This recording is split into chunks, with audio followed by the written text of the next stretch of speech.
Nictar Benedito knows about coping with limitations. He was born with a condition that twisted his limbs and hampered the use of his hands and arms.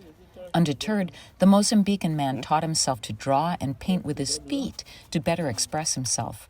The artist says the COVID-19 pandemic is the biggest obstacle he has encountered in his 37 years. It inspired him to produce a series of works he calls The Cry of the World. I've been painting what the world cried many times.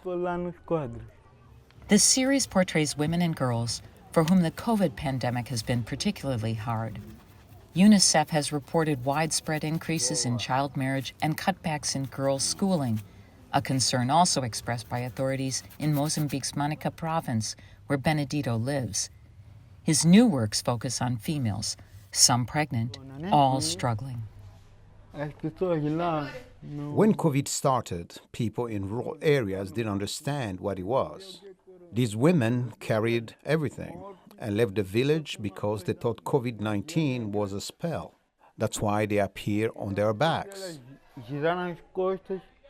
One piece shows a beautiful girl setting out in the morning with a hoe and jar. She looks sad because she's missing school, Benedito said. She must go to work in the field, something she didn't want to do. But she's forced to do so because she has married early.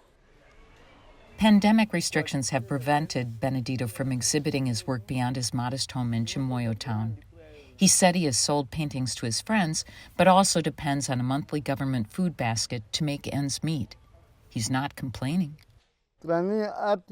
For me, art is not about the money. Art is helping people to look at the world with different eyes. When he was a child, Benedito's disabilities kept him from playing with others. He started drawing to relieve his loneliness. Now he envisions starting an art school for youngsters with or without disabilities. I want to gather many children and teach art, but I won't be able to do it alone. Benedito's goal is to help others create and see compassionately, and to leave that as part of his legacy. For Andre Baptista in Chimoio, Mozambique, Carol Gunsberg, VOA News.